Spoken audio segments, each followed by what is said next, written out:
আসমান আল্লাহ বানাইছেন কুন ফায়াকুন বইলা, জমিনও আল্লাহ বানাইছেন কুন ফায়াকুন বইলা, ফেরেশতাও আল্লাহ বানাইছেন কুন ফায়াকুন বইলা।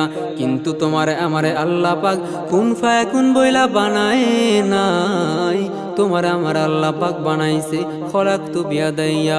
আল্লাহ তোমার আমার নিজ কুদরতি হাত দ্বারা বানাইলেন।